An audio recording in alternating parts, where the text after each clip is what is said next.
député. La parole est à Monsieur Jacques Bompard pour 5 minutes, Monsieur le député.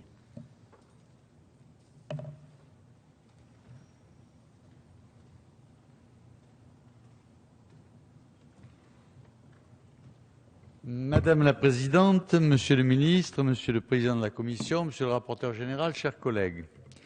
Il y a un an, à cette tribune, je déplorais que vos actes ne suivissent pas vos paroles, que ce soit en matière de réduction du déficit budgétaire ou de patriotisme économique. J'espérais secrètement me tromper, mais une fois de plus, vous m'avez hélas donné raison. 15 mois déjà que vous êtes aux commandes de la France. 15 mois déjà, car en 15 mois, vous avez réussi l'exploit de faire encore plus de dégâts que vos prédécesseurs. 15 mois de perdus. Mais, me direz-vous, qu'est-ce que 15 mois alors que les déficits publics sont chroniques depuis 39 ans? C'est sûr.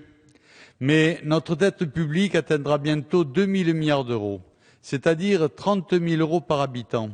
Cela représente plus de 90% de la richesse nationale, presque une année entière. Oh, je sais, il y a pire en Europe. Mais quel est votre objectif, Monsieur le Ministre? Est-ce de faire aussi bien que le Portugal ou la Grèce? Nous n'y sommes pas encore, mais vous semblez bien parti pour réussir. Vous vous acharnez avec une grande constance, je le reconnais, à faire l'inverse de ce qu'il faudrait faire pour sauver la France de la banqueroute vers laquelle elle se dirige, comme l'avait déclaré il y a 6 ans le précédent Premier ministre. La réalité, c'est que vous devriez réduire les dépenses de l'État et des différentes fonctions publiques, or vous ne cessez de les augmenter. Vous devriez réduire le nombre d'agents de l'État et dégraisser les administrations centrales afin de réduire les dépenses de personnel et d'augmenter l'efficacité de la fonction publique. Vous embauchez de nouveaux fonctionnaires. Vous devriez couper dans des centaines de millions d'euros de subventions versées chaque année à des associations d'inintérêt public qui œuvrent à la destruction de l'identité nationale et de la cohésion sociale. Vous les abreuvez tant et plus avec l'argent des Français, argent qui ne vous appartient pas d'ailleurs, ce que vous oubliez sans cesse. Vous devriez réduire la contribution de la France aux institutions supranationales, ces monstres tentaculaires qui ne servent qu'à s'auto-entretenir.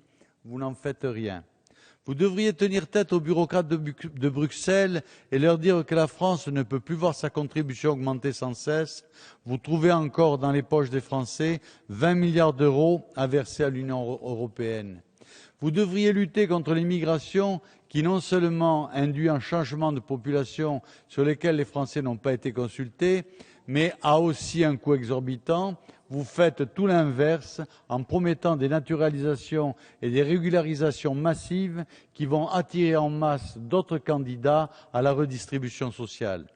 Vous devriez soutenir les familles françaises qui représentent l'avenir de notre pays. Vous les ponctionnez toujours plus en diminuant le plafond du quotient familial, ce qui va concerner plus d'1 million de ménages, ou en fiscalisant la majoration de 10% pour les retraités ayant plus de 3 enfants. Vous devriez encourager les entreprises à créer des emplois.